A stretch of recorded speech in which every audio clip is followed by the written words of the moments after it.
Brothers killing brothers, sisters dissing each other. Children they split siblings now missing each other. From secret societies you removed all the covers. Abused cause some choose to be ID'd by color. Negro and black or claim a fiction on them. The honors.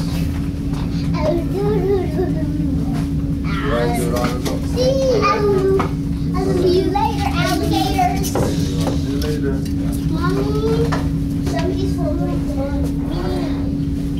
Allah, the mother and father of the universe. Allah, the mother and father of the universe. Mother and father of love. Mother and father of love. Truth. Peace. Freedom. And justice. Allah is our protector. Allah is our protector. Our guide. And our salvation. By night. And by day. Through his holy prophet. Noble Ali. Amen. Ameen. Ashe. Islam.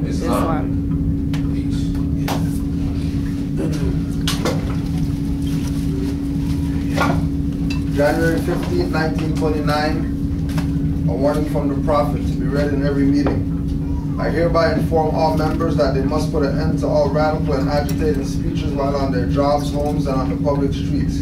We advocate peace and not destruction. Stop trying out your cards with the Europeans who are causing confusion. There is much confusion caused by members trying out their cards.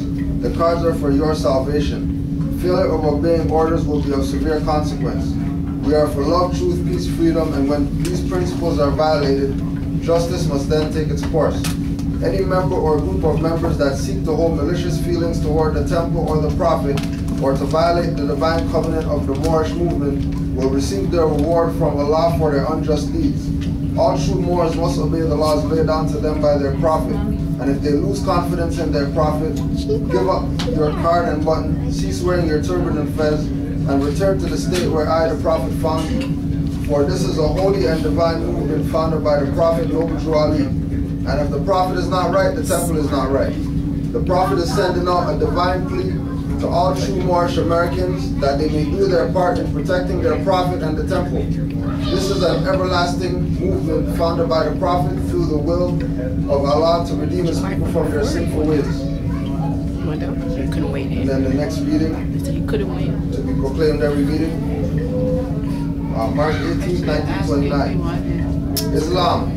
I'm glad to know that I have a few Moors among you all, and I desire for them to know the truth and the divine truth. There is a host of jealousy about me and the movement by now, by the same people of our side of the nation that claim it was only a joke and unreal. But now, since they have found out from the government officials and the nations of the earth that this is the only sole foundation that all Asiatics must depend upon for their earthly salvation as American citizens, they are working every scheme that they can to disqualify me, so they themselves may take charge of the situation. I have notified all these things to you long ago in the past. It is through the faithful Moors that attribute to the movement and upliftment funds. The ones that paid their divine respect to me and the movement will be remembered. That is why I'm calling upon all faithful Moors to increase their faithfulness to me, your prophet, and the divine Moorish movement. I need finance and I need it badly. Never before have I needed finance so badly as I do at present, so I can shove aside the discord that is facing the nation. It all comes through jealousy because of my fame and nobility. The nations of the world would not recognize the movement without I, the prophet, being head. It has been proven by my works which I have performed in the last few days. In the two readings, there's a repetitive theme of Moorish Americans being mentioned, of nationhood and citizenry, identity, cards, finance, jealousy, and certain things. There's a certain repetitive theme in the readings, right? Where we're going is wanting to, just like the Vanguard was saying, expand what we're doing as far as our activity, right? And in order to do that, you have to prove your status, right? Because status is the first issue no matter what situation you're dealing with, no matter where you are, whatever status is the first issue at all. Right. So Noble Ali, this is from 1913. He's talking about, you know, the don't show cards to Europeans and that, but there is this thing called nationality card. And then Chinese, Arabians, Turks, and whoever else that were in America during the time of the Prophet were members of the temple. So they all had nationality cards, right? To be a member. Like they had their own nationality, but the card to them was to be a member of the temple, quote unquote. But for us, our perspective is that it's for our nation. That's the card. That's the thing that we use to identify ourselves as a nation of people. And only the indigenous people could do that. Nobody else could do that. If anybody else is doing that, that's corporate activity. That's slavery. And then that's the only two options. Either you're getting it from the indigenous people, or you're getting it from the slave master. And everybody's been going to get it from the slave master. Because they think that, you know, what Mojo Ali did and what he brought was just, you know, a regular black group. With some black guys that just are trying to, you know, get a movement started so they can help their people. Yeah. Right? When it's documented that this is the only soul foundation, right? Yeah. Like this is the only thing that's gonna save the people. There's nothing else that's gonna save the people. Peace. Nothing else is gonna save the people. So. Surprisingly high. Good to see you. Exactly what you want to eat or Drinking last night, eh? Drinking last night. So we're gonna go to lesson book number 2. Lesson book number 2, nationality and birthrights taken from the Moors. The Black Codes of 1724. And that's by Taj Street Bay. Okay, hold on, actually. Can you clarify and go deep the black codes? Like I heard them called Christian black codes or black codes. What exactly are they? So right here.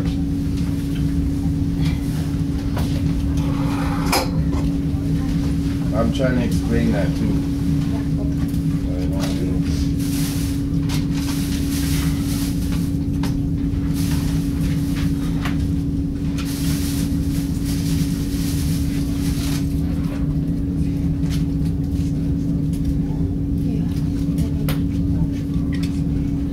1724 Christian.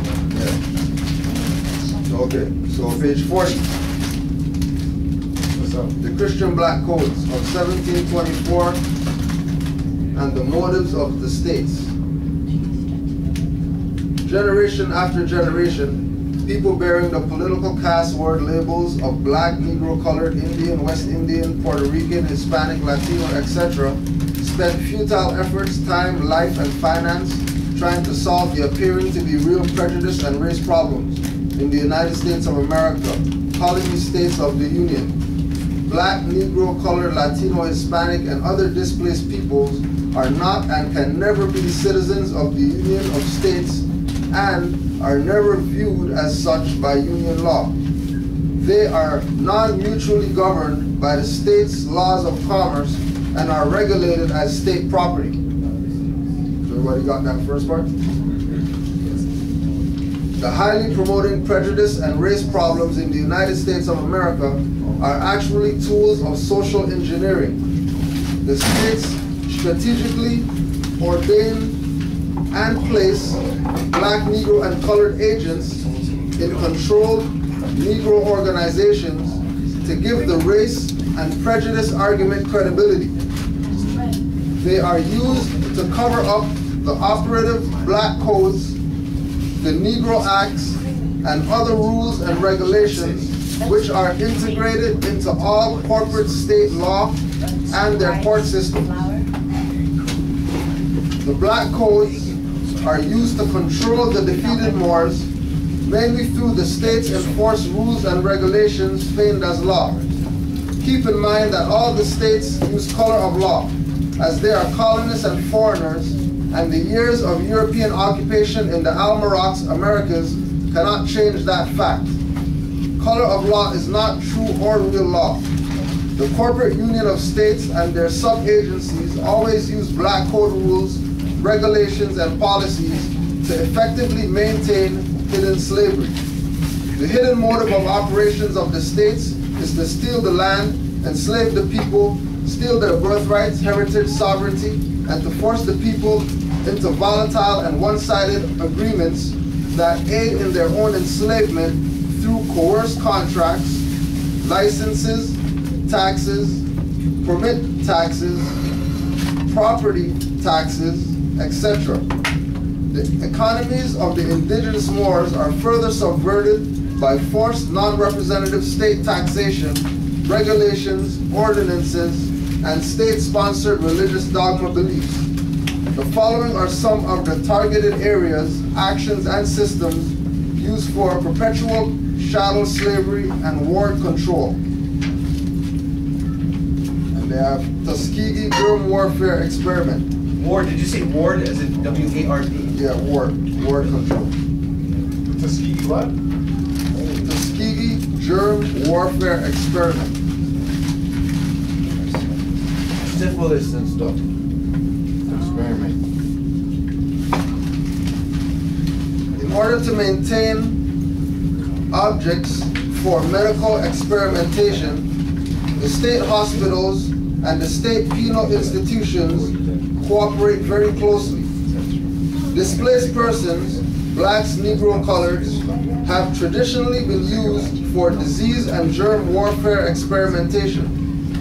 For example, the colony state government of Alabama's ongoing experiments on constitutionally unprotected state ward prisoners, such as the Tuskegee incident. The Tuskegee experiment lasted approximately 40 years, 1932 to 1972, and involved the deliberate injection of the syphilis germ into the bloodstreams of a large number of blacks, keeping records of the progressive degeneration of the victims and their families.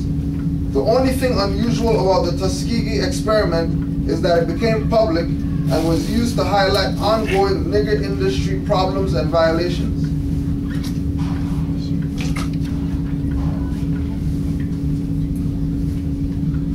So the Christian black codes was for stateless people. And if you're stateless, then that's what applied to you.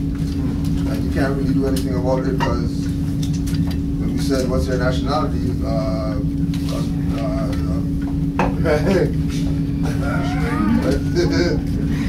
This is a form of putting us into slavery as being non-entities, right? No, It's like a transformation. It's like No, I defaulting. agree, but I mean, once we're in that place, Yeah. that allows them, that's what's giving them Right, that's where they get their power from.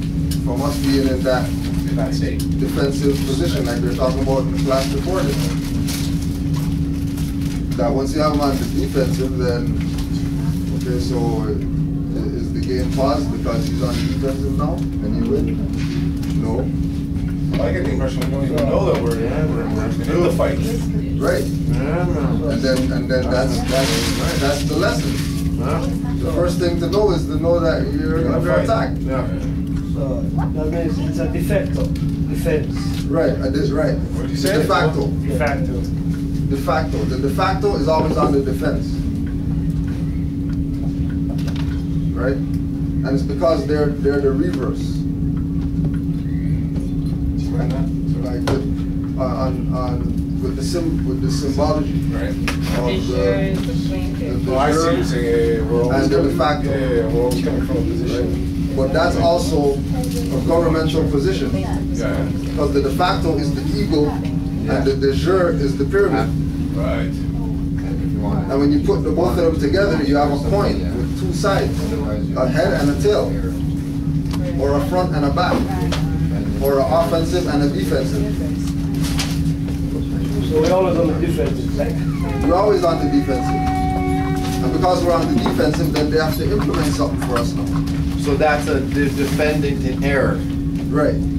Right. This is defendant in error. Okay. Right.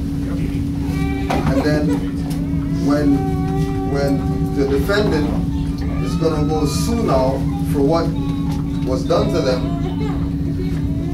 they can't. And then that's plaintiff in error. So that's the Dred Scott case. The Dred Scott case. Plaintiff in there, right? Yeah. Marcus Garvey thing. Right. Yeah. Like Marcus Garvey.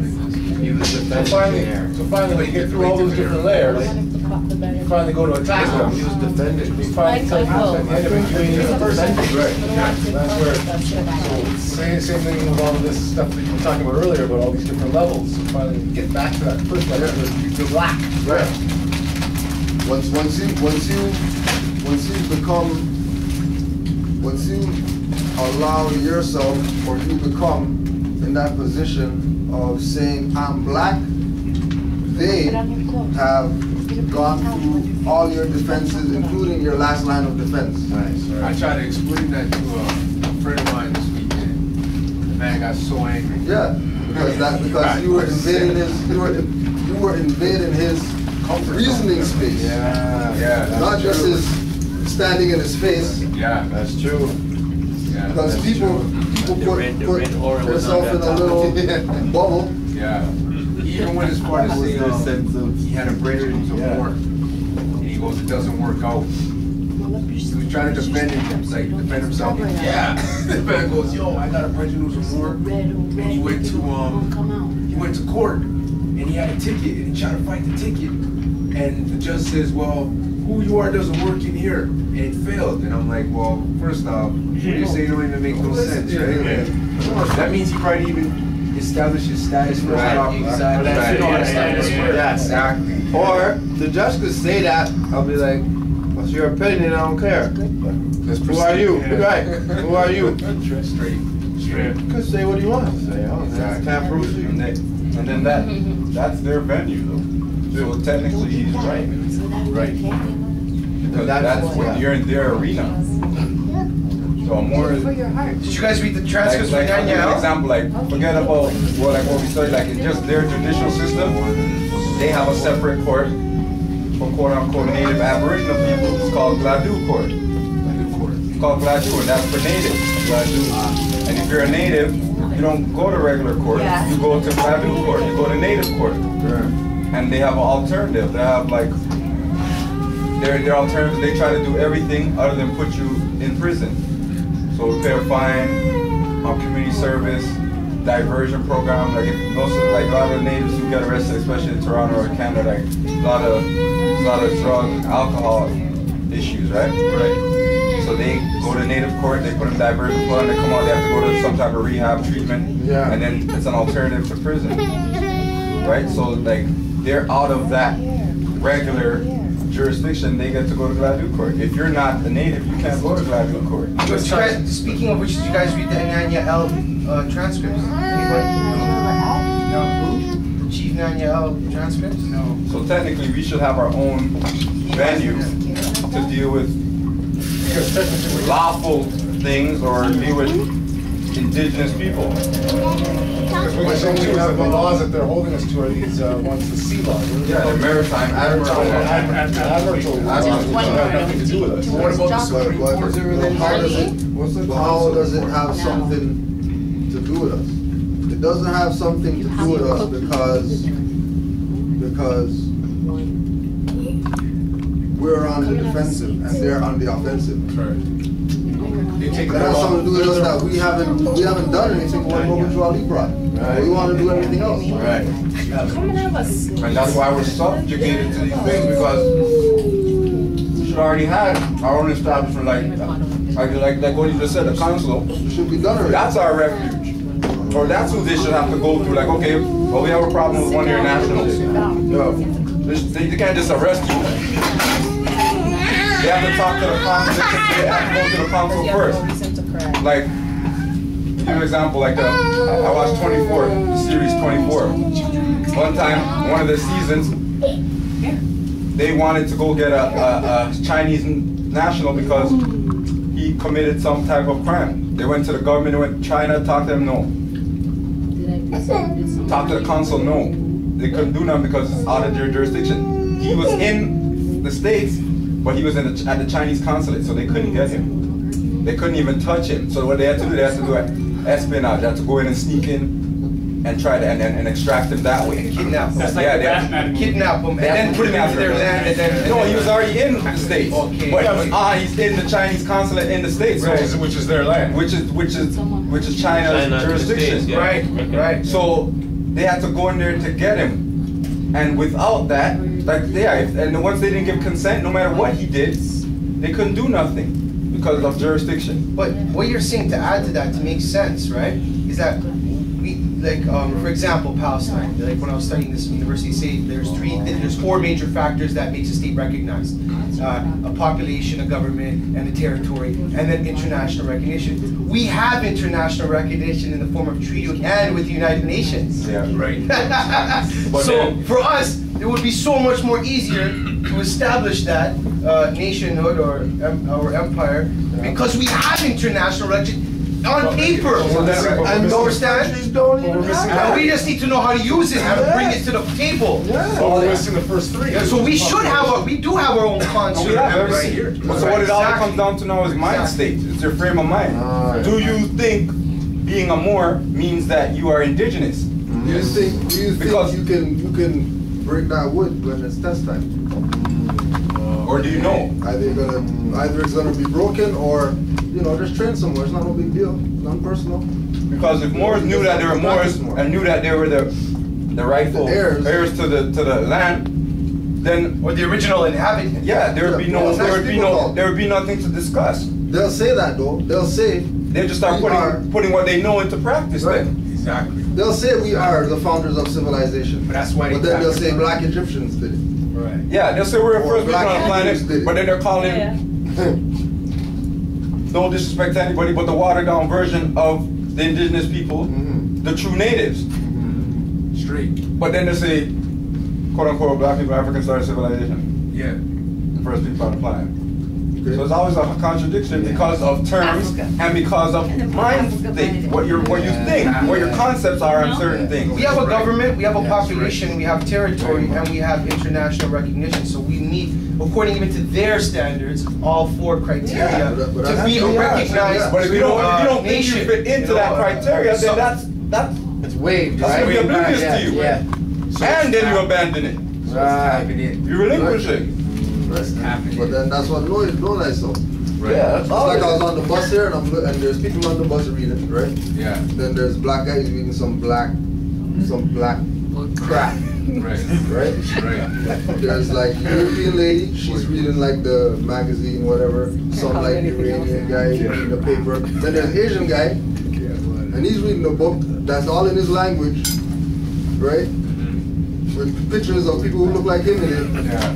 Right? Yeah. And he's directly connecting to his stuff. Right.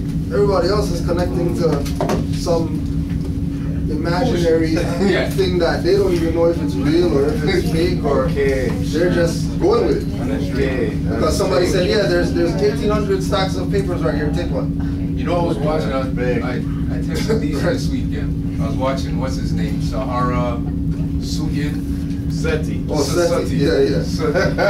Man's off the chain, yo. Yeah. The crackers got us in this situation, you know? He's so angry. He's so angry, yo. It's like, yo, it's not even off the chain. Get guns and blast them and go sell drugs. And he's working for the man, though, by talking like that to him. For sure. He has no control of his chakras, too, based on what we just learned. Right. He doesn't have control over himself. Remember what you were saying when we were dealing with the mystery more? Yeah. And then you're talking about like they put out things or they say things to sway public opinion, like a little subtle thing to just put an impression in your mind or to make you inference. Yeah, like they infer something into your mentality. So like that's the same thing with Seti. Like he's saying that, and then you hear the term cracker, and right away you start thinking about killing white people, who he could mean. but then like you'll talk to 5 different people and they'll have 5 different definitions of what cracker means. No, and then he tries to say he was a Moor. How can you was being a Moor? He has no I knowledge. hear what he's saying. It's like, like if you really pay attention to what he's saying, it's almost like if there's a science behind it. Yeah. Say words that are not too. It's like how perfect to use that word that's gonna cause enough confusion that it's not gonna come to any conclusion, but yet it's just there. just there. Yeah, it's No, just I think there. that guy's an agent provocateur. Yeah. Hey man, I think. But what hurt me was that he had Ben Cannon up there and going on like Ben Cannon was siding with him. But you know, but yeah, so anyways, what he did was to get his popularity was Ben Yakinen was basically the Masonic organizations that he signed the oath with all sold him out. And he's suffering there like basically on his deathbed with no funds to pay for the medical bills or nothing. Where's he, New York? Where is he? Wherever Sun Seti is, I don't know. So Sun Seti used that as a campaign to raise awareness, to raise funds, donate to the whatever his group is, the Black Power Cartel, and we're raising funds for Ben Yakinen, right? And then for that he went hype on that. And then after the same time though, Ben Yakinen had a tribute lecture to him with a bunch of leaders from the Nation of Gods on Earth, and then the last 2 were Taj, Tariq Bey, and Hakim Bey. He went off with Taj? He had a one-on-one with Taj? Yo, Taj is the closest person to him in the whole thing. Who the Ben Yakinen? Yeah, I saw the Taj. Hakim one. Sorry, Alim. No, not Ali. No, you're not talking about Seti. Oh. He's talking about Ben is close to Taj. There's a next lecture. Yeah. Ben Yakinen, and then that's where Taj went up and cleared all this. He's like, don't think for one second Ben Yakinen, because he didn't put that in his books, and he's sitting right there, that he doesn't know about the Moors and that this is who we really are.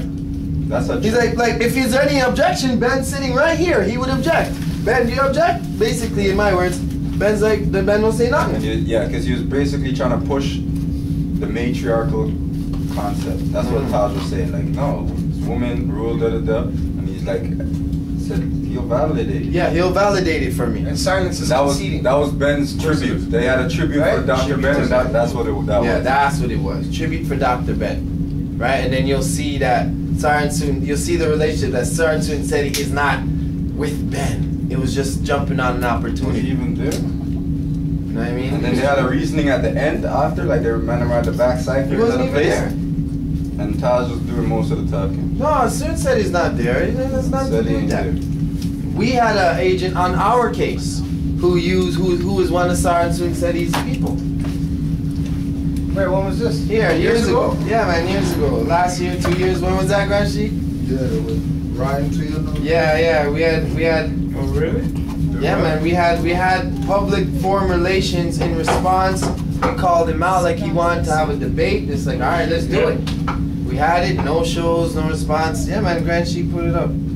All online, everything's up. And it was all but based off of that same Sarn Student City guy. No control on that. No. He's a clown. Former correctional officer. Yeah. Oh, so he is a tool then. He's a definite tool, right? Because He's Detroit based. Detroit. Yeah. Alright, Tykel says he's Detroit. But it's not like they don't know.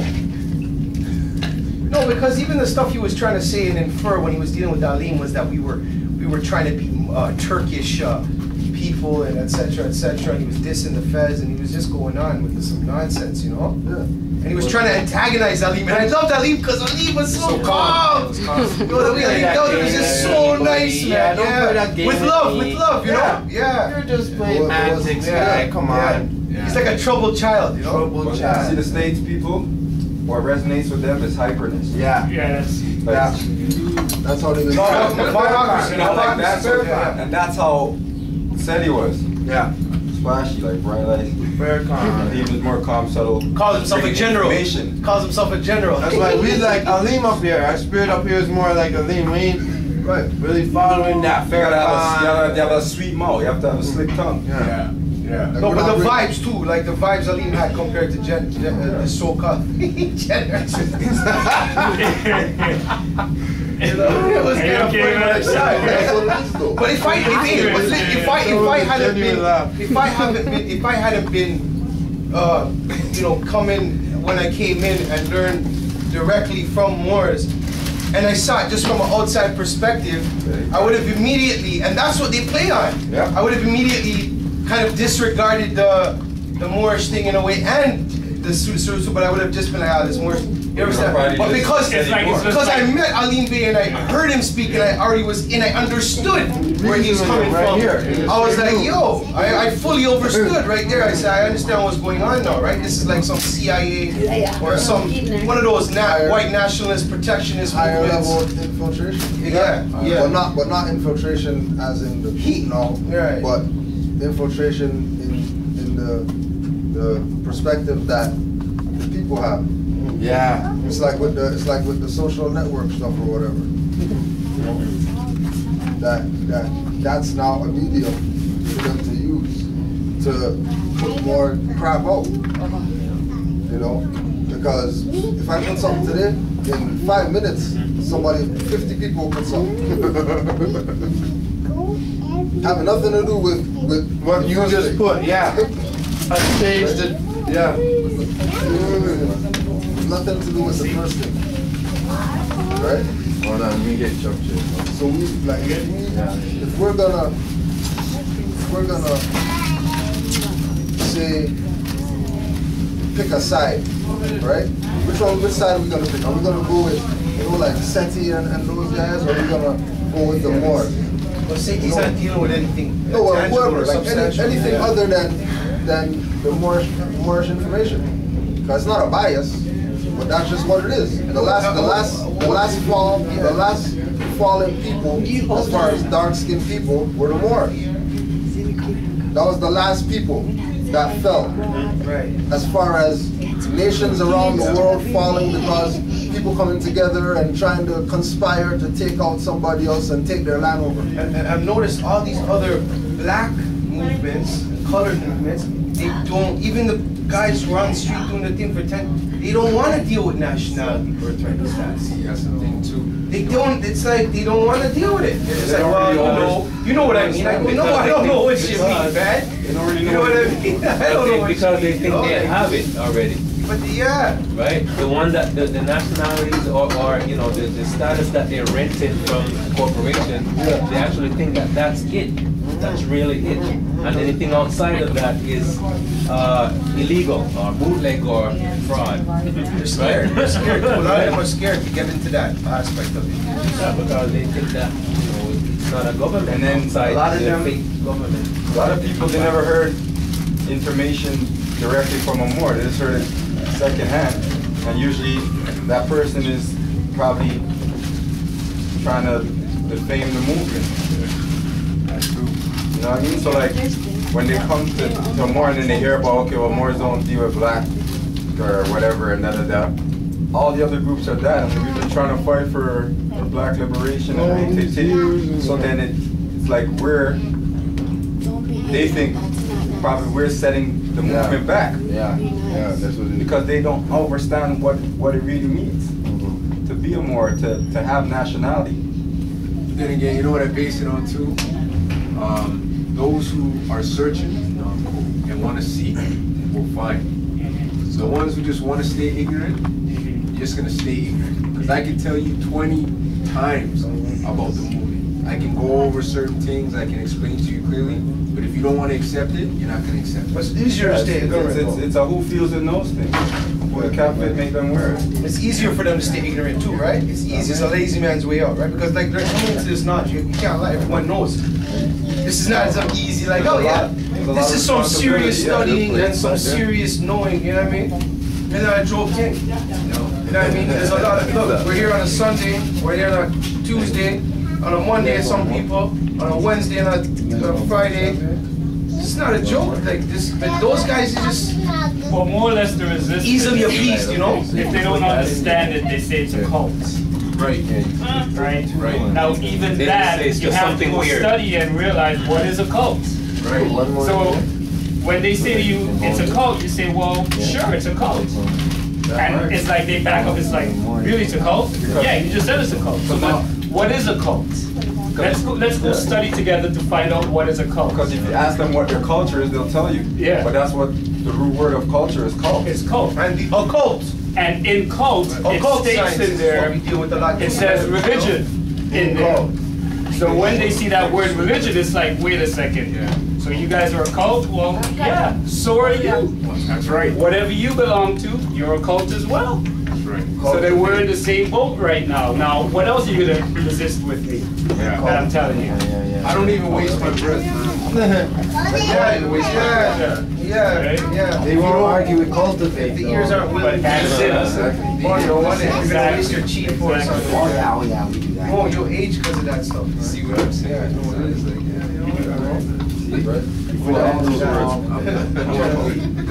It's in there? Yeah, it says, okay, and then it's exactly what he said, cult. Noun, like it says brackets, like cult, like K-A-L-T, yes. right? Noun, a system of religious worship, admiration of, or devotion to a person or thing, especially as a form of intellectual snobbery, a passing craze or fashion, a creed or sect. Cult. Yeah, like a sect. Yeah. It's just practicing. It's just practicing. It's a practicing of a certain group. I was about to mention the word creed because remember that when there was the incident with the children, they stand off with the guy and his offspring. Remember, and they had the news reporters had you under the microphone. Right. When they went back to the office, you know, and they're showing the public, okay, this is so-and-so news, and they're talking about the Moors. They mentioned that it was a creed, right? They used the word creed. You know, creed is nationality, which is kind of polite hearing that from them, because usually when they really want to wipe something out, they say cult. When they want to wipe it out, they say cult. Right, so creed was They say cult still. yeah. So and then there was also people who, culture and creed, who like cult creed, like reporters or whatever, that wrote articles after the fact. About how, you know, there's this guy named Usual, and you know, he was telling, you know, black people that they're not black people, they're Moors, and they have a. And they never call him prophet. They always call him Timothy, Drew Ali, Timothy. They never call him prophet by the title that we give him. Because that he's known And a as. lot of Muslims I talk to, they only recognize Muhammad as the prophet. They will never recognize. Somebody, I think Adisa told me one time. Adisa said something one time, eh? I don't know if it was Adisa or someone told me that.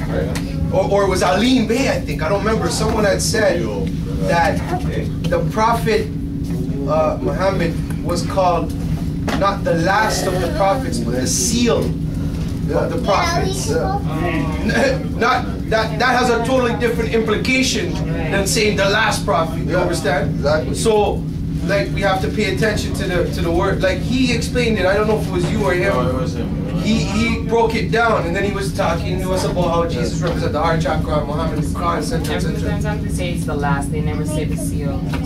They're under that imperialism of their Islamic imperialism. You Even understand? last could be left for interpretation. Last doesn't mean cut off. That just means Use the last he's the one. last That's one. true. But a lot Like, of them. who was the last one to enter the room? Yeah. Doesn't mean no one else is gonna enter after.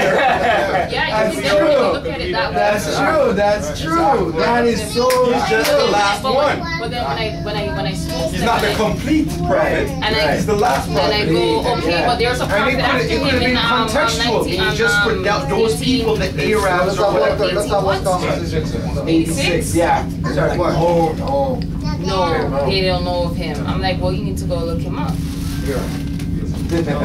was I there? Okay. Still pertaining to culture. I'm gonna recultivate. I want to reculture. But I want somebody's example of what they think culture means off of their own personal thing. What do you think culture I mean, a set of rituals and customs according to a tradition, to a geographic location. Generally, that's what everybody in here thinks, right? Culture is things that a set of people do. Okay, right? Material culture. Right? Traditions and rituals according to geographic locations. According to people, though. Yeah, Culture yeah. would be the things that they do, right? Yeah. According to what we were taught and what we know, right? Yeah. Okay, let me read Yeah. cultivate. Cultivate is right out. Okay, after cult is cultivable, then cultivate, and Cultivating, okay. Past and present part. Cultivated. To prepare, brackets land for crops. It says till. Then it says to raise crops by farming, gardening, etc. To improve, refine, to cultivate the mind. To foster, cause to develop, to cultivate an acquaintance. Cultivated, adjective, of land. Prepared for or land with crops not left to grow wild. Of people, cultured. Then it says from Lower Latin. Cultivar, cultivatus, to till. Right? Now culture is a noun. And the first definition is the training and development of the mind. That's what culture means. That's what I was going to say too. So what we generally think has to do with actions or like things that you do. Because it's like an agreement of the mind. Yeah, the training and development of the mind. The refinement of taste and manners acquired by such training. But it makes sense. But it makes sense because once people's mind is trained towards a certain thing, they're all going to be doing that. One of like minds. And that's why, of like minds, and that's why to some people they look peculiar because like those guys have a different culture because it's not the same as they don't the same as what we do. Yeah. So then it all develops from the seed first, the thought. Yeah, but and I would say that's accurate. So that's I like that culture. That they have a different culture than what we think. So so like what you're basically saying, what do you think? Or like that's what you're saying. You're gonna say, what's your culture? It's like, what do you think? What do you think? And then if you tell him, you ask what you think, you tell him. that is why you're not gonna beat around. But then it's like you're not gonna like. See now after that now they start getting into like what we were talking about or what we're talking about right now. The social and religious structures and intellectual and artistic manifestations, etc. that characterize a society. A society. The rearing. I'd like to know what society means after. And it says the rearing of bees, fish, oysters, silkworms, etc. The cultivation of tissues or microorganisms in prepared media, or a product of this. To grow in a prepared media. To make a culture of.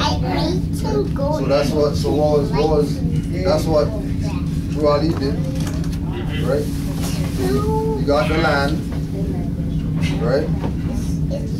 So there's land involved, there's crops involved, which is the people that are supposed to be the ones that are cultivated. To cultivate it, to till it, to build on it, whatever they're supposed to do with it, right? And we wouldn't have been where we are right now.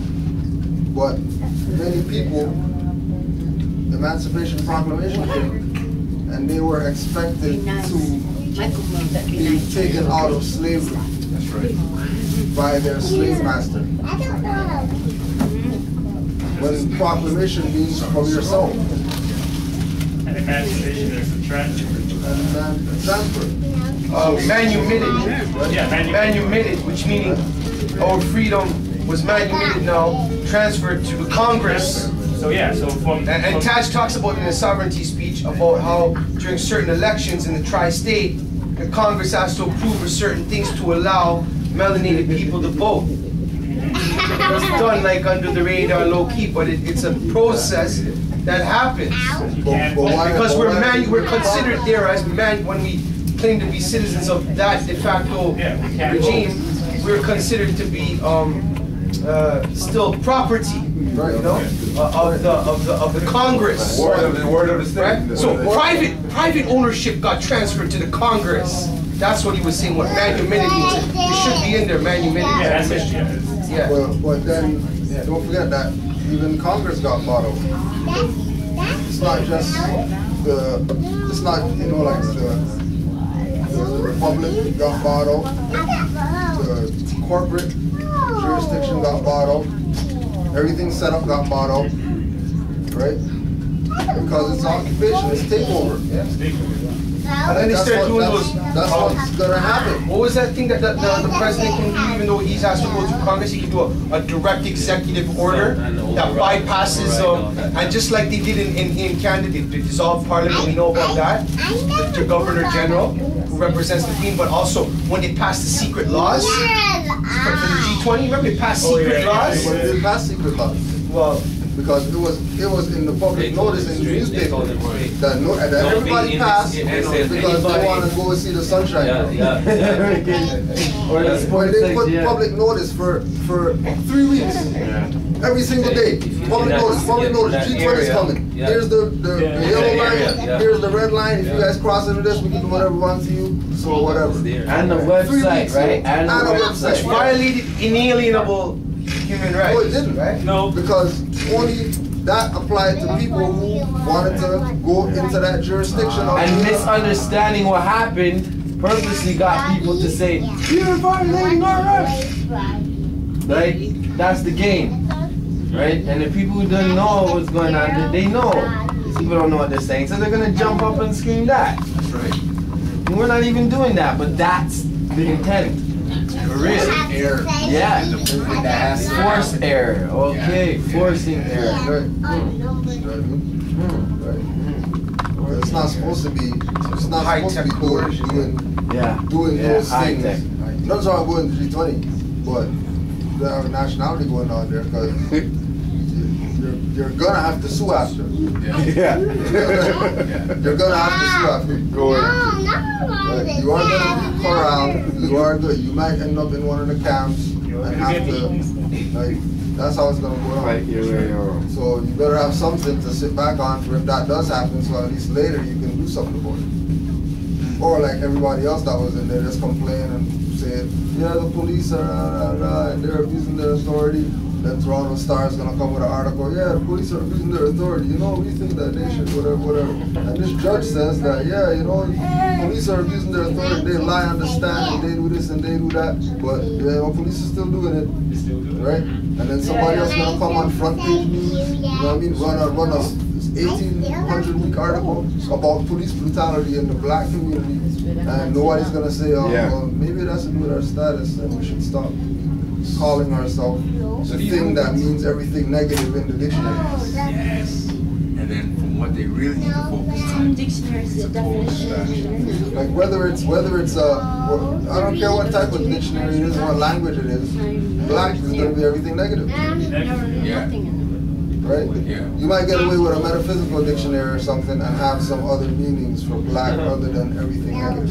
2012 metaphysical dictionary, yeah. So we are like kind of the original white. We are the white. We are the free white. We are the free white. Meaning pure. Yeah. Which still doesn't have to do with your complexion, even if you say pure. Right. And then it's your concept of what you think. What you think we're talking about complexion, or are we talking about energy? But remember, purity, because that's what it means. It doesn't really. But what they say, what you say, when they say free white people, are we talking about white people, or are we talking about the attributes? Free white people. you don't have that. White, not white. Yeah, I got it. Yeah. Not white, but above the crown chakra. But it's like I was taught in here as well too. So they just took that on. Illuminati, the light. Right. White. What is the light? That's it. What I'm saying is like the Europeans took the free white label on for themselves. They didn't even take free white. They just took white. They took white person. It'll tell you. It'll explain it right in that. If you look up white person or free white person, it'll tell you. I got that thing you guys gave. Like it'll say. It'll tell you like when a lot of Europeans came in, they had to adopt this name. Or like when some of them were coming in, they had to see. It didn't depend on like it'll tell you. It doesn't. If I'm right, it says it doesn't depend on what they look like. That's not what determined whether they're white people or not. It's what they claim. It was what they what their nationality is something you claim. What they were doing. So anybody could claim to be a Moor or to claim their nationality. Because nobody can. That's what I was taught here. You cannot. No one can tell you your nationality. You have to claim your nationality. Your nationality then gives you your status. Right? And your status, it gives you your birthrights. Determines your birthright. So I can claim I'm free. So you are a free white. You just have to do it. And be able to the see status that is on the record. That is free white people. Right? Am I right? States Free white person. referred to in the Nationalization Act as amended by Act July 14, 1970. Islam. It includes all European Jews, more or less intermixed with peoples of Celtic, Scandinavian, Teutonic, Iberian, Latin, Greek, and Slavic descent. It includes Magyars, Lapps, and Finns, and Basque Albanians. It includes the mixed Latin, Celtic, Iberian, and Moorish inhabitants of Spain and Portugal, mixed Greek, Latin, Phoenician, and North African inhabitants of Sicily, and mixed Slav and Tartar inhabitants of North Russia. It does not mean Caucasian race, Aryan race, or Indo-European races, nor the mixed Indo-European, Dravidian, Semitic, and Mongolian people who inhabit Persia. Yeah. So this is white persons, right? So they're giving you. Okay, and then it says. Okay, it says as used. I think in REV means revised. REV dot. Okay. Rashi. Does REV mean revised? Like REV dot. ST statute. Yeah, revised statute. Okay. So this white person as used in revised statute US. 4169 Naturalization Act, March 26, 1790, C31 Stat 103, as amended by Act, February 18, 1875, C81, 18 Stat 318. So members, and it says members of the white or Caucasian race, as distinct from the black, red, yellow, and brown races, whatever that means. I heard Caucasian means like the actual Asians. Okay. Not actual Asian. Caucasian. So there's a Asian is there, but then you have to look at the word that's attached to the Asian, which is Caucasus. As distinct from the black, red, yellow, and brown races. Right, and then it gives another case law petition. Right, and then it explains it. And this is what I was trying to convey. But it says, whether applicant for United States citizenship is a white person, eligible for citizenship under statute, enumerating classes of people. See, like, it's a long sentence, so. Okay, whether applicant for United States citizenship is a white person eligible for citizenship under statute enumerating classes of people eligible therefore depends not upon ethnological classification of group to which he belongs. Following that so far? I'm following. Go on, right? keep going. Right? Ethnological. Not upon ethnological classification of group to which he belongs, but upon whether members of such group with characteristics existing in 1790 when statute was first enacted were intended by Congress to be classified as white persons. Yeah. So, say for instance, like, so it's okay, so to do with them. Okay, we're in the States, right? Yeah. And now, okay, Europeans come and then they say, you know what? Okay, well, free. We can't say we're sovereign here. We can't say we're from here if we're calling ourselves European because it's not Europe. Okay, so we got to call ourselves white people then. All right, and call these guys black people. So now, when that was established, new settlers are coming in from Europe, look exactly the same as these people who were European but now are called white people, but might not be called white people because of what happened. If they don't fit a criteria from 1790 to what was considered to be white people then. So if you look the same as me but you don't fit the criteria that we came up with in 1790, then you don't count. You don't get to be a white person. And it also says that it has nothing to do with your ethnological. Whether applicant for United States citizenship is a white person, and a white person is in quotations, right? Eligible for citizenship under statute enumerating classes. What does enumerating mean? Counting, like, okay, number. Enumeration. Okay. Under statute enumerating classes of people eligible, therefore, depends, comma, not upon ethnological classification of group to which he belongs, but upon whether, after belongs, comma, but upon whether members of such group with characteristics existing in 1790, when statute was first enacted, were intended by Congress to be classified as white persons. And then it talks about a person. Two things that are interesting. One is characteristics. Characteristics was the second is Congress. Yeah, we're just talking about Congress has been bought out.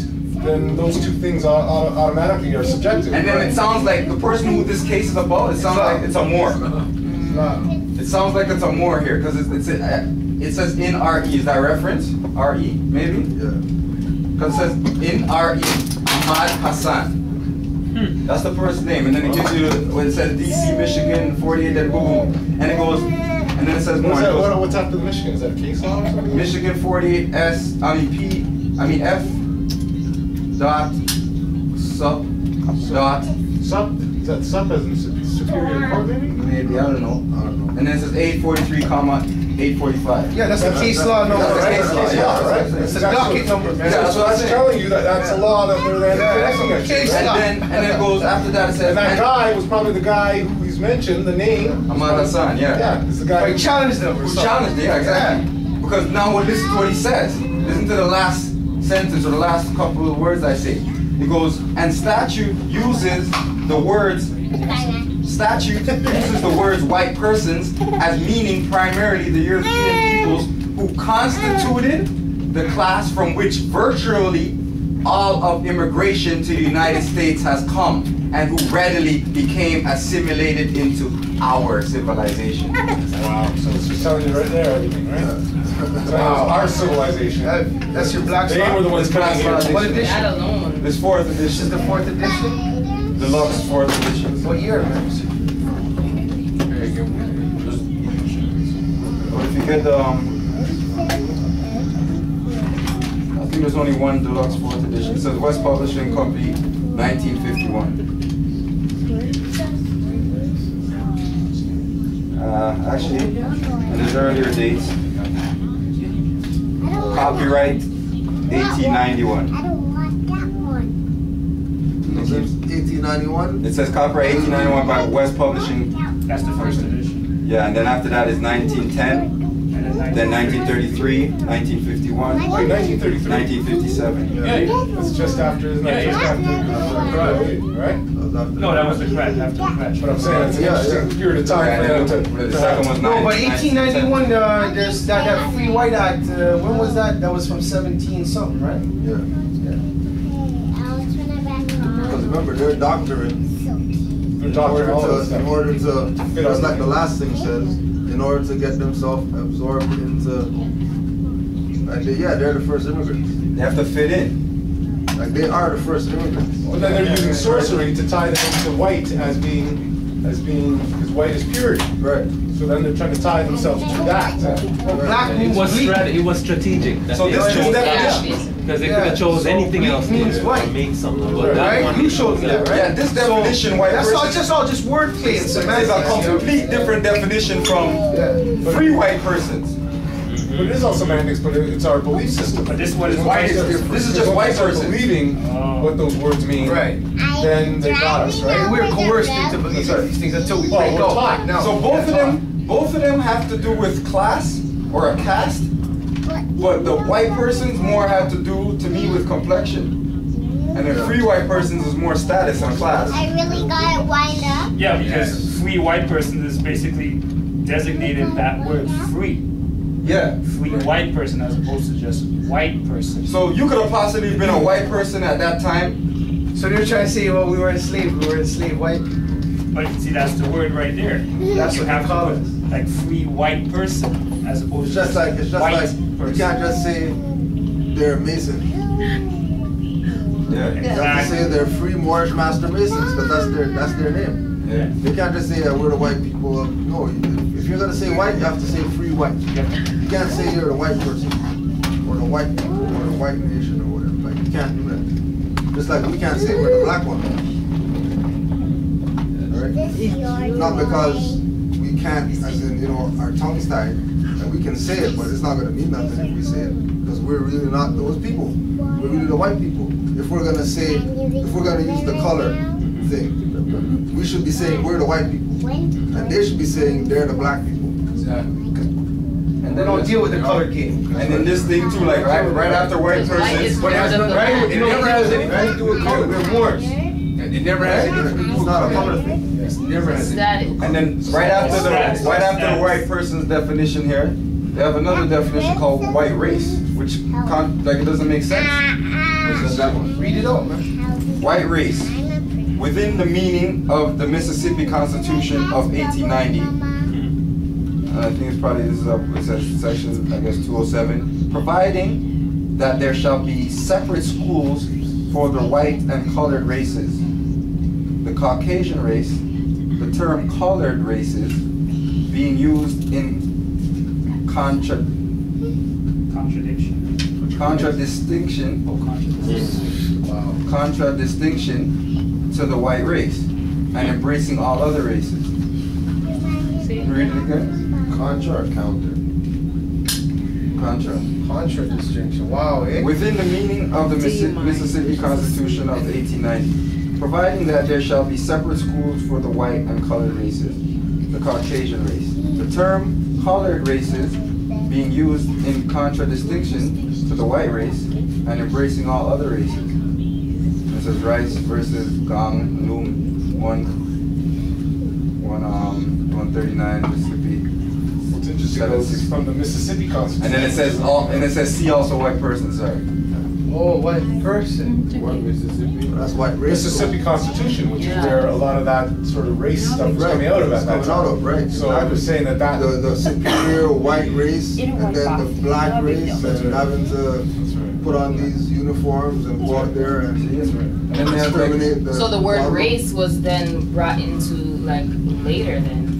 Right, yeah. Because even in there it says that, it's saying that at the beginning part, after the Mississippi part, it's talking about colored people and white people, which means that the white people. And then, like, I don't understand. I have a little problem with that when I read, like, I don't know. I picked up on something there. It's worded like that to be true. Different, like, when you know, commas or stuff. Because it says, providing that there shall be separate schools for the white and colored races, comma, the Caucasian race, semicolon, which is interesting because it says after colored race, which is what the European was. That's right. Not saying they're right. For the white race and colored races. But once we own color, the Caucasian race, we switch it up, and we can claim whatever else.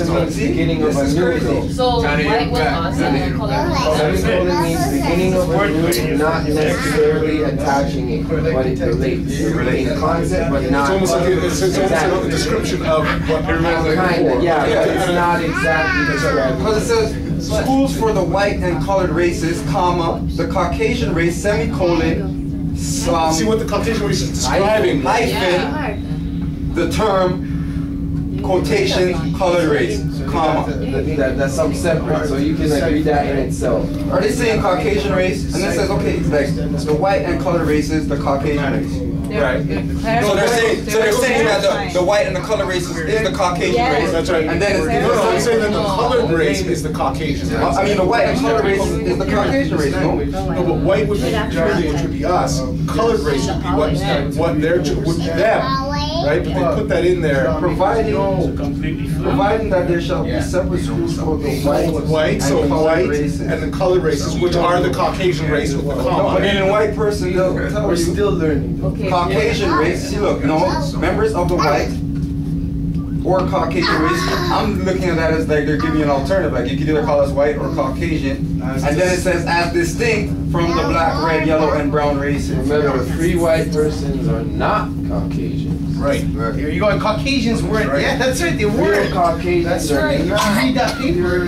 But then Caucasians are white persons because, like, okay, wait, no, maybe not. As being primarily Europeans, yeah. That's the thing. There's the difference between Caucasians and Europeans too, according to the way they're continuing to break it down. See, and then because it says here in the definition of white persons, it goes, and statute uses the words, quote unquote, or quote, white persons as meaning primarily the European people. Yeah, but remember, it's using the word statute. Constituted the class, something that they decided, from which virtually all of immigration to the United States. Remember, there's no such thing as a European person until modern days. They've had to find over time how to amalgamate into already existing societies and stuff. So that's why they have to have this term, what's free, then what's a white person, what's that. And then that's why in some cases it's Caucasian or colored or this, because they have to play the status game to get in somewhere to destabilize it, to denationalize it, whatever. It's kind of hard to decipher too, because like, what time frame was it, and then what did that word in that time frame? Was you referring to just, okay, were we still considered white people at that time for that 100 years? Or was that this 100 years that was before that 100 years we considered white people? Because I remember the Sanskrit people came in. Watch this now. So, Tika just found this. This is how the U.S. courts established the white race. Excerpted from White by Law, New York University Press, 1996. Excerpted from White by Law. And the name on the article is Ian Haney Lopez. Was Bhagat Singh Thind white? In its first words on the subject of citizenship, Congress in 1790 restricted naturalization to white persons, quote unquote. Though the requirements for naturalization changed frequently thereafter, this racial prerequisite to citizenship endured for over a century and a half, remaining in force until 1952. From the earliest years of this country until just a generation ago, being a quote-unquote white person was a condition for acquiring citizenship. Read that last time again? Yeah, it takes a minute to sink in, man. From the earliest years of this country until just a generation ago, being a white person, right, being what you read in there, was a condition for acquiring citizenship. So that's just like in South Africa, where in order for an Asian to do business there, he has to say he's a black person. And that's like what I was talking about earlier, like when the first settlers came, Asian. In order to say that. Exactly like what you just said. Yes, in order for them to claim sovereignty here and like to say, well, we're Americans or whatnot, or we're the United States government. They couldn't claim their original descent because they wouldn't have any power. Naturalization. They wouldn't have any power. So that's what they've done by co-opting all of this stuff. They have then brought themselves into it. And that's the naturalization process. We're not like, okay, if we're listening to states, we're not considered Americans. All the people look like us. We'd be considered Afro-American, or people who came from Africa, or people who came from the West Indies. Or black. But the world thinks that these lesser melanin beings are original to the continent. Like they really sprouted up, they just came up from the roots and they were there, just like how they might have been in Europe. That's what they're thinking, and they're not, you know, and that's why there was a discrepancy that we had a couple months ago, because it was said that they're not really originally from anywhere on the planet. They don't really have a home like that, so that caused a lot of, because there is no such thing. What do we do with them? Well, they just found, you know, the pyramids now in Bosnia. That's going to change the whole European history now, right? Because they found pyramids older than the Giza pyramids in Bosnia. So exactly. Right away, what does that imply? We were already... And then like what Grand Sheik's talking about earlier, like on the dollar bill, right? Why, if it's like the United States or American dollar bill, what the hell is the pyramid doing on there? Exactly, with the eye. What does the Egyptian pyramid with the niggers have to do with the freaking pyramid? Or this dollar bill? What union? What connection is there? What's happening is sorcery. What they've done is they've tied that to a religious aspect of it and tried to own that. Right? And taken us away from that. Right? And then they turn things around by making them who has no land, no place, the European who actually has the land, and made us have no land and no place by calling us black, colored, and Negro. Yeah. Right? They've taken our our status, right? Put their status on it. Let's check it. Every That time was on the people that they also use guns and weapons to enforce that and just wrote the laws in the back. We had a part in it, you know what I mean? In knowing what they were devising their little hidden like temples, you understand? Like That's where they had to enforce that on us. Well, that's right, and that's why Let us know it, right? dumbing us down and not giving us education. That has separated us from. But that, We're telling us that farm on land, and don't worry about it. Yeah, sorry. Before you said with them using guns and them doing all these things, dumbing us down or whatever, they weren't doing that because they were trying to like put us in that position. They were doing that because we're already in that position. What else are you gonna do with the nigger? What else are you gonna do with a nigger? You're gonna build a school, you're gonna segregate it, you're gonna put him in there, you're gonna teach him whatever you want to teach him. So you're saying that there was a cliff that we just walked off? Yeah. We just need to take responsibility for walking off the cliff. Throughout history, all of our fight was to preserve this. And then there came a point in time when it was just like, ain't nobody fighting for it no more. Even it was always the survival of your sovereignty. Always, every war. It's because you don't want this other people coming over and taking over your economy and resources and making you a political pawn to a bigger empire. Is that why some of the so-called natives have treaties where their land was leased, like Manhattan and all this stuff, to sort of just make them feel like, oh, this is temporary, but until their might built up so that they could enforce. I got a question. What would the natives call it? Like if we're saying that the natives aren't the original natives, what's the name? Okay, so in this thing, right, there's a chart at the bottom. The definition of native is born or originated from. Same article, How the U.S. Courts Established the White Race by Ian Haney Lopez, 1996. And they have this chart at the bottom, and the chart has a case, and then the holding of the case, like what the decision was, right? In Ayup, so Ayup is the man's name. Chinese are not white. In a case of that's his case law, or that case law. Kanaka, Nian, Hawaiians are not white. And then it has the case, and then it has, the holding. So it's Chinese are not white, Burmese are not white, Japanese are not white, Mexicans are not white, Native Americans are not white, persons half white, 1/4 Japanese and 1/4 Chinese are not white, Asian whites are probably not white, Syrians are white, Armenians are white, Asian Indians are white. Asian Indians. Which are the Shemites. Talking about Sanskrit. Yeah. People later, the ones like Pakistan now and those are the original Aryans, or not those ones. The ones that mixed over here. Oh, the ones that mixed over here. They're the Bering Strait ones. The Aryans, oh, those Aryan. Okay, they're not talking about like the Eskimos. My bad. So descendants of Mongolians. Yeah, let's say that. Descendants of Mongolians. Yeah. So black Hindus and the Mongolians. That's where we get the Indians from. No, they're talking about these. This number.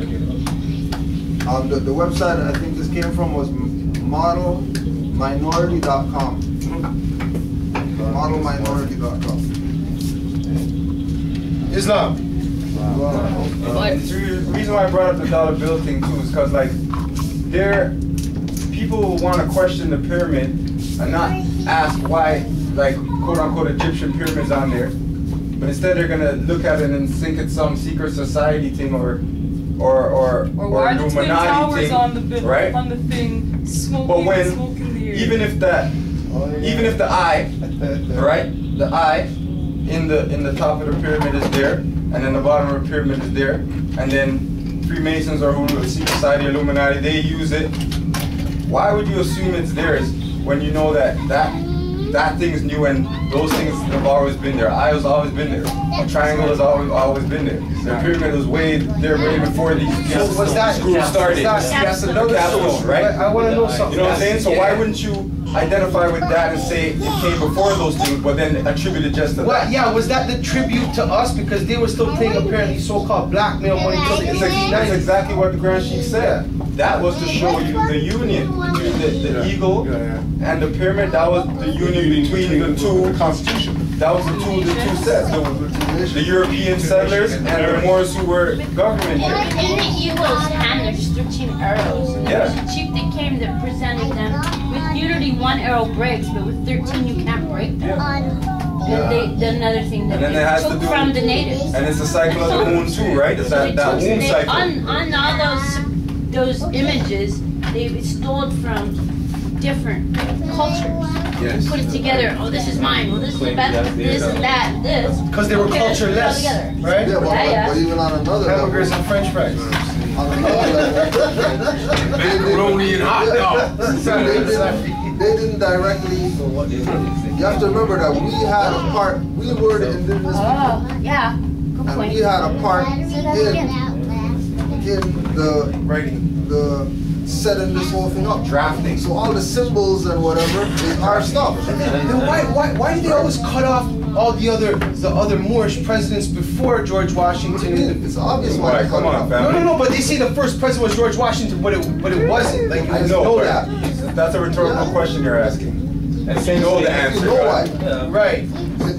You meant to say notice how they're. Yeah, but even there was a couple after George Washington that were Moors, right? Because we were slaves, bro. Our history is slavery. We're not supposed to have anything outside of being the cursed sons of Ham. That's right. So these people are animals, so they cannot do much more than animals. So, but they're kind of human-like. A good description of it, when they give you a little piece of it, is in Goodbye Uncle Tom's Cabin. Is that what it's called? Goodbye Uncle Tom? Goodbye Uncle Tom. Because the documenters from France or whatever, they're there asking the Europeans who are the slave masters in the States about them. Like, I think it was like, how could you do this to these people? Yeah. It's like, no, they're not really people. Like, they're just animals. They just look like humans. They're human-like, but they're really animals. That's what they said. Which is really what we did to them. Right. Hold on. But no. But for them to be able to say George Washington was the first president, of course it could be Eurocentric or whatever you want to call it, right? But is it also like when they changed the Articles of Confederation into the Constitution and there was no change. There was no change. Transition. Right. No, just the order of stuff. You have to have an Article of Incorporation. You have to have all these documents. So during Articles of Confederation, was George Washington even existing? Was he even around? I mean, he was around, but he had nothing to do with because the article wasn't founded yet. Nothing started it. Yeah, they try to say he's the one who made the first Constitution. Yeah, signed it and all that. He's trying to say that. Them. Okay, exactly. So Moors aren't doing what they're supposed to do with the birthright that they have, that they got from the prophet, which was, you know, put the word out that yeah, the Moors are back. Then who's gonna know? Everybody's gonna push their own perspective. Because when you look at it, essentially what they were doing at that time was creating a culture for themselves, right? And then it's like, okay, how do we want to be perceived? You know, it's like, so they make it in such a way that it looks like they're superior, right? Because they're not indigenous here, but they're creating a culture and making themselves look superior. Right. And if they can sell that idea to enough people, right, you know, get away with a lot of stuff that they've been doing, then you know it's covered. It's covered. It's like you know, you got like multi-level marketing people that will say, okay, if you want to be a part of this business, okay, and to help you to be successful, once you become a part of this business and it's now your business, how do you look at your business? Do you see that just I'm just a home business owner who wants to make some residual, or do I look at my business as a multi-million-dollar business? So if you look at your business as a multi-million-dollar business, everything you do is gonna add that. You're gonna want that panache and that quality, you know. And and that value that $1 million business, multi-million-dollar business has, even though you're just getting started. So the attitude and what you do stems from that initially, yeah. So yeah, because I don't know if anybody's up on this, and this is Facebook. I'm not always on there, but I noticed something on there with this. Some guy that was affiliated with Wu-Tang. I guess he probably was one of the original Wu-Tang, with Wu-Tang, the rap group, right? The clan. And somehow he wrote a book, and he's even affiliated with Moors. He wrote a book and sent something to the United Nations, and it was saying there that hip hop is officially recognized by the UN as a culture. As a culture. Yeah, I read a book by KRS-One. They went there. Yeah, he's affiliated with KRS. Okay, is that authentic? Is that true? Yeah, they went there and they tried to do the same thing. Yeah. We as blacks. Yeah, they went as blacks. But we sort of, at that time, as that we sort of didn't understand what he was doing. Right. So we sort of sold him out. Again, right? But again on the same but what I was reading lately was that it became official. Oh yeah, right? Sure, yeah. So it's like, you know what I'm saying? So that's, everybody has the right to self-determination, right? So you can, what's being done here is not weird or sectish or whatever. It's culture. Look, they give credit to yogurt. Oh, it's good bacterial culture. They can call it bacterial culture, which was put together by nature, right? It's like, what about people who can speak and think and decide what they want and how they want it to be done? So all this stuff that Europeans did, they created a culture and chose certain images for themselves that gave people an idea that, wow, they're just amazing. Look how many cultures, other cultures around the world want to be like this culture, like the so-called white culture. You know, like when the Italians came to this part of the world first, they weren't considered white, right? They were just considered Irish or niggers or whatever derogatory term. But then once they got on like nationalizing and all this kind of stuff, right? And they put themselves up and say, okay, this is Italian, this street is Little Italy, right? We're totally Catholic, most of us. We have the Pope thing, and all these cultural characteristics came into play, right? Then they went and they talked to the government and said, this is what we are, right? They're considered white people now. As a status, they are considered whites. Yeah. Even when they came, within the past like 200 years or so, they're now considered white. 5 points. But constitutionally. Yeah, so we say, oh, but we say, oh, they're Italians, right? But we say, oh, they're Italians, right? But like on the paper, like constitutionally and stuff, they're considered white people. Right? Yeah. Because they know that they have to have a voice nationally, right? So they somehow have, you know, that together.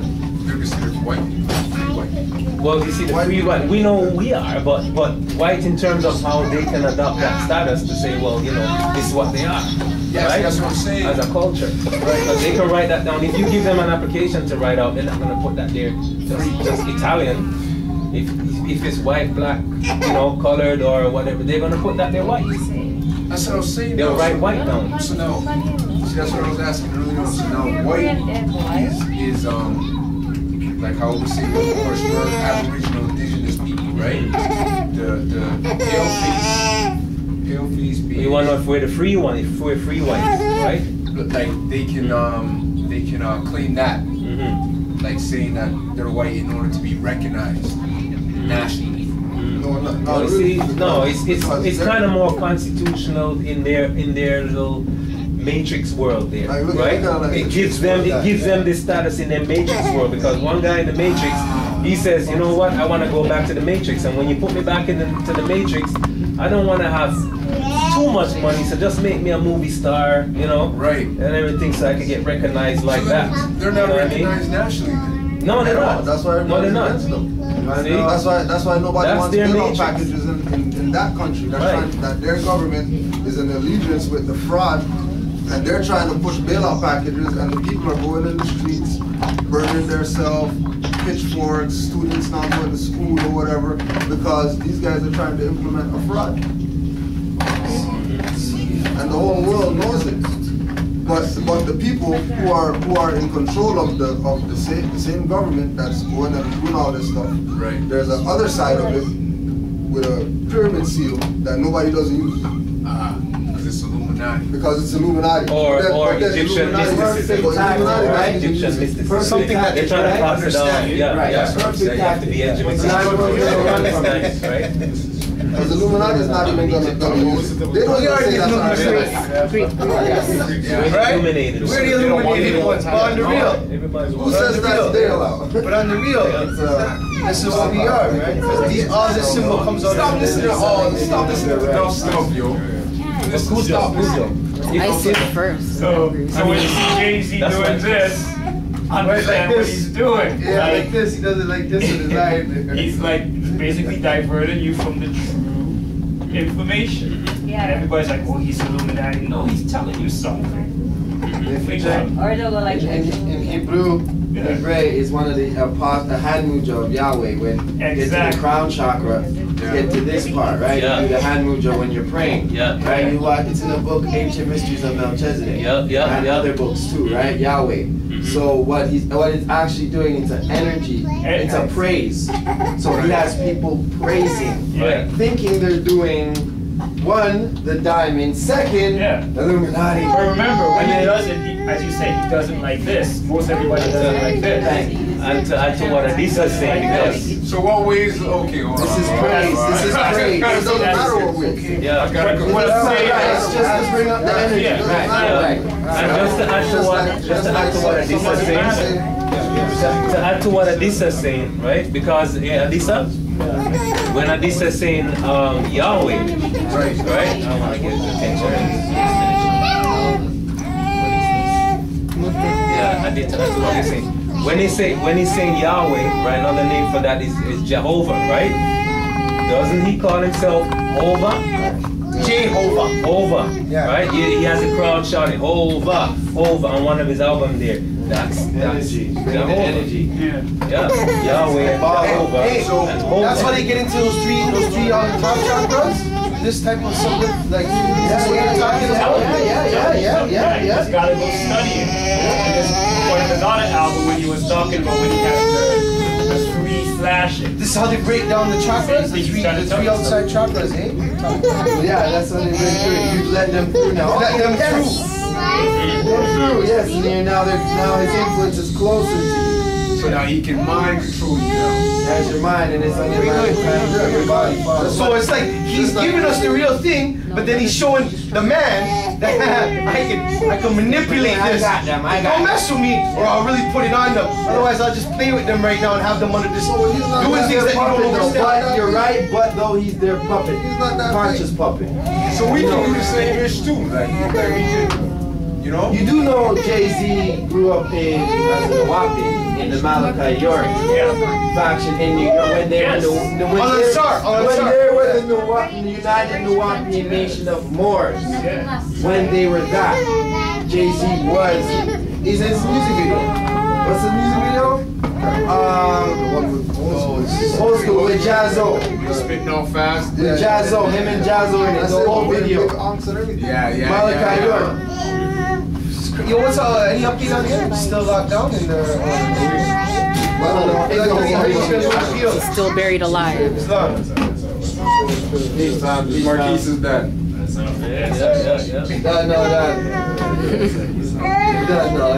Nice and sober.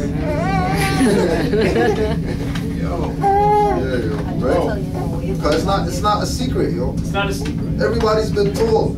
It's just who's gonna use it and who's not gonna use it. The ones that's not gonna use it, they think that they can, not use it and still do the real crap that you do and get away with it. Don't be afraid of it. Stop looking underneath the table. If you're not gonna say that you have a nationality, I don't care. Like call yourself Chinese, then black. Yeah.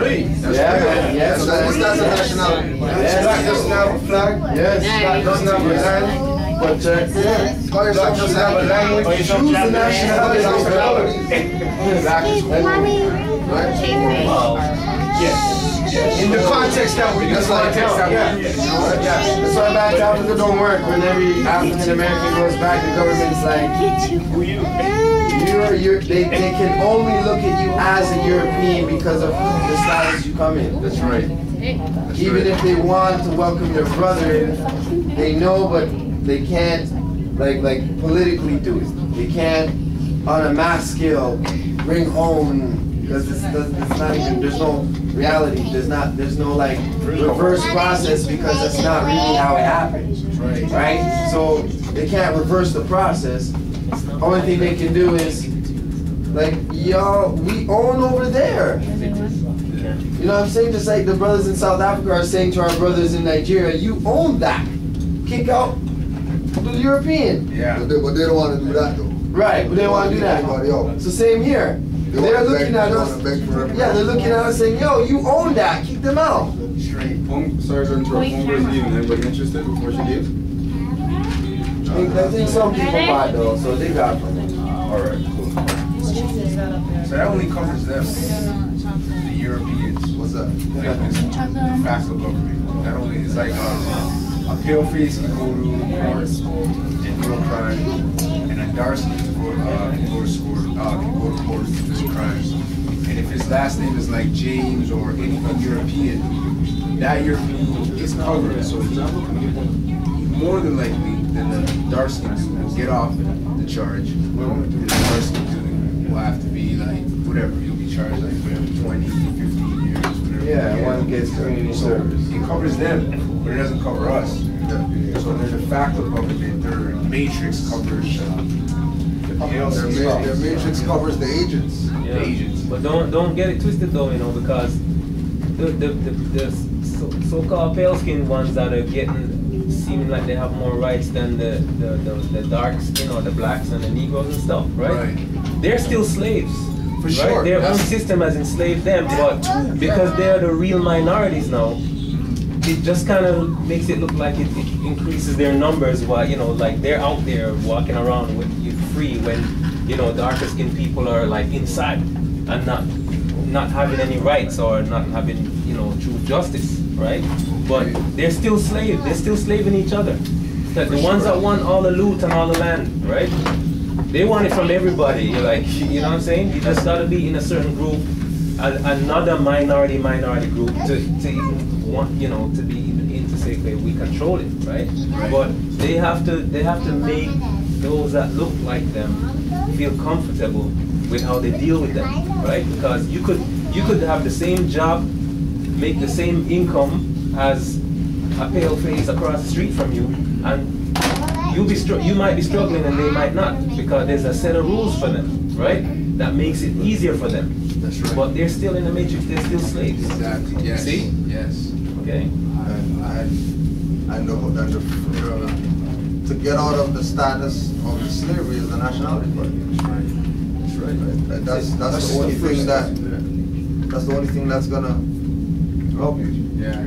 Right. You can't put the cart before the horse. You can't want to be the metaphysician before you're a national. Because when you become a national, that's when you learn all the things that have to do with that nationality, which is going to include a creed and a nation and how to defend yourself and how the standards that you're supposed to follow and whatever, right? So when the Moors abandoned the Prophet in 1929, right? Other Moors that knew what the Prophet brought or whatever, you know, took things in their own hands and did certain things, put certain things on the record, right? So a month ago, I emailed the Copyright Office, the United States Copyright Office, about getting proof about the Moors in America, right? And then they sent me, the Copyright Office said, talk to the Library of Congress, because they're probably going to have stuff on that, right? So email the Library of Congress. The Library of Congress now says, yeah, we have, you know, there's certain stuff that we have that, you know, we can make copies for or whatever, right? So these are things that are in the Library of Congress that could be used to prove that up until 1956 even, they had engagement with peoples who were L's and B's, and it's not like a lost thing. Like the government forgot about it and they don't care about who the Moors are and all that. Right? Because they have stuff in their archives, right? To prove that it's real, right? Yeah, and also around the building's architecture, like on the outside, there's a bearded man wearing a fez. Where? Which one? Where? Library of Congress. Oh yeah. On the architecture, you know, like how you might see gargoyles and stuff. No, we even went. We had a little. There's a bearded man. Oh yeah. Wearing a fez. Remember that? That was hype. With the tassel on the right side. We had a trip just to Old City Hall, and all of the Moorish symbolism was just riddled with it. Riddled with it. Yeah, riddled. So this is just certificate of registration. Skull and bones, beetle, everything. A claim to copyright. Everything was on that building. City Hall. This is important. Additional certificate of registration of claim for copyright. This is to certify that the statements set forth in the attached have been made part of the records of the Copyright Office, which claim of copyright registered under number AA 209316. So that's the number you're gonna go call the Library of Congress and ask them, I wanna know about this claim number, this registered number. AA 209316. This is a Library of So there's something filed in the Library of Congress under that number that as Moors you have access to. Can you send it to us? Let me call them, they'll let me know. Like, I don't know. Write it down right now. Just AA 209316. Yeah, what do we ask for? That's the copyright registered number.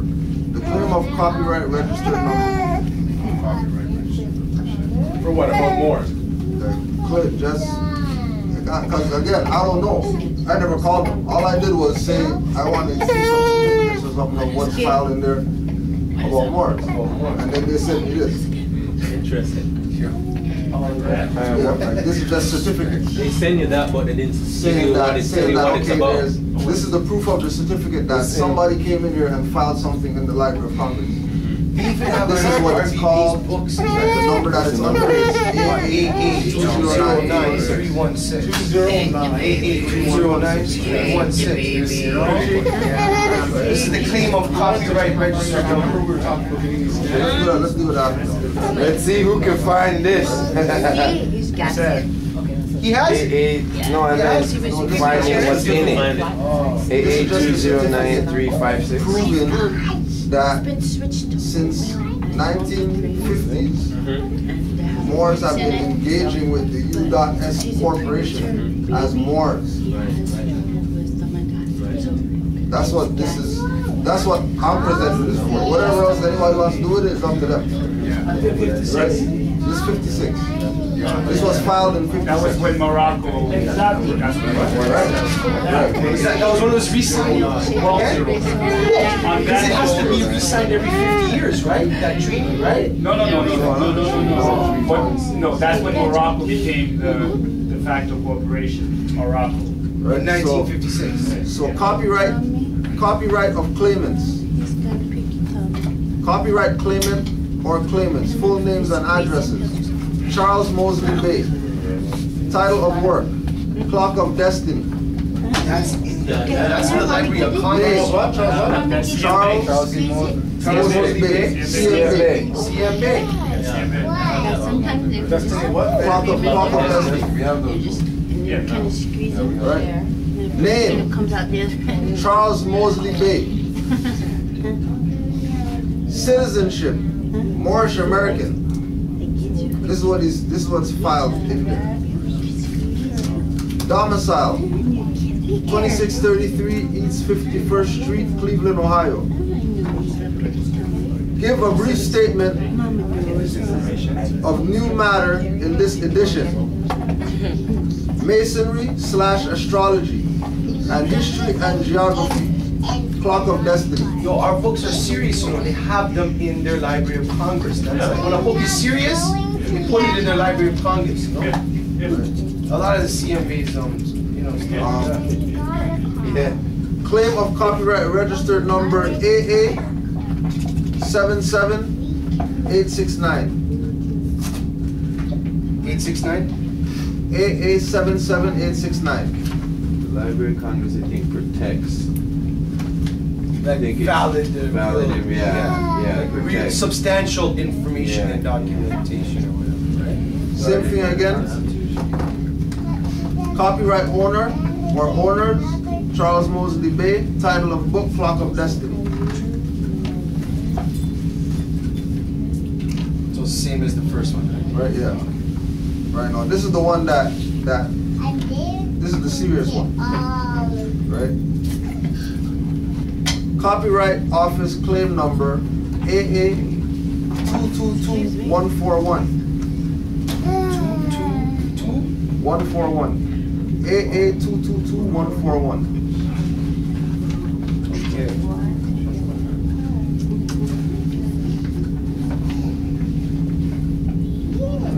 Copyright claimant or claimants, Charles Mosley Bay.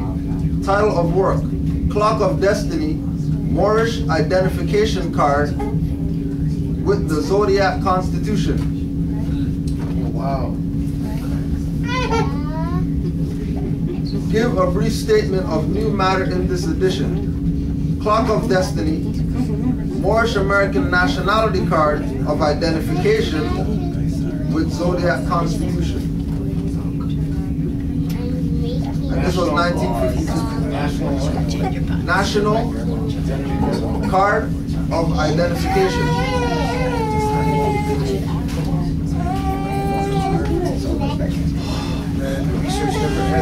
Zodiac Constitution.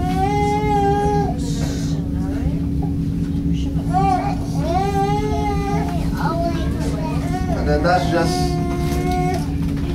the proof that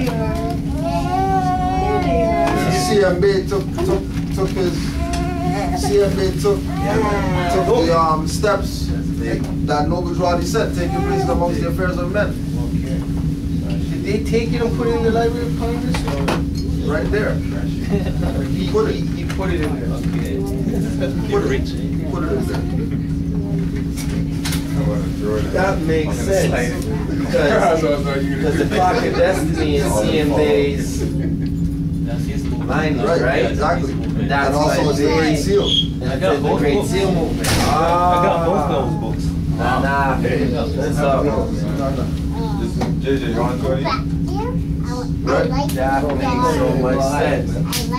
No milk in life. Your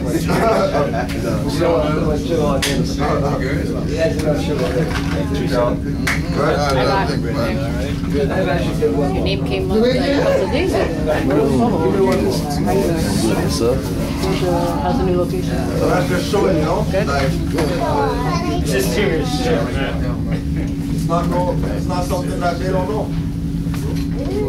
As far as, you know, who we are. Right.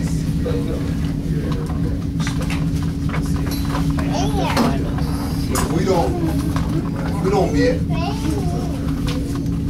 then it's gonna be nothing.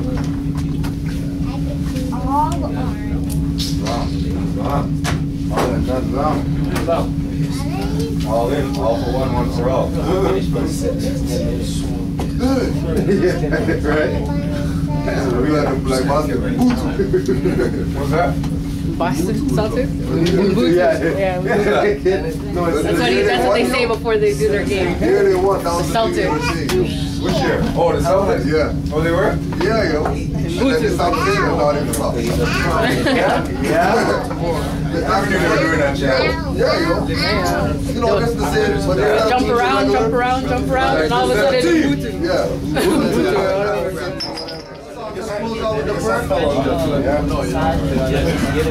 Boys! Thanks, bro. That guy has a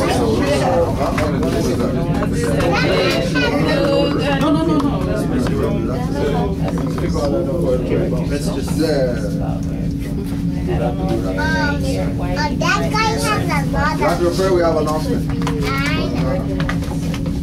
Father left to on the right. Allah the Father of the universe. Allah the Father of the universe. Father of love. Father of love. Truth. Peace. Freedom. And justice. Allah is our protection. Our guide. And our salvation. By night. And by day. Through a holy prophet. Noble Ali. Amen. Ameen. Ashe. Hotep. Islam. See it. Rapper Inquisition, what? Right away. Rapper Inquisition. My favorite comics are like Dave Chappelle, turn down cash. Like Tommy Davidson and Sabir Bey, take you to class. It's not about just jokes, ask George Carlin. Or like in Black Knight, the more was Lawrence Martin. Hurt your feelings, facing death as in a true romance. Lyrical Punic War rappers won awards from romance. It's mostly homo singing when it comes to slow jams. No more 93.5 mind control programs. Listen for a minute.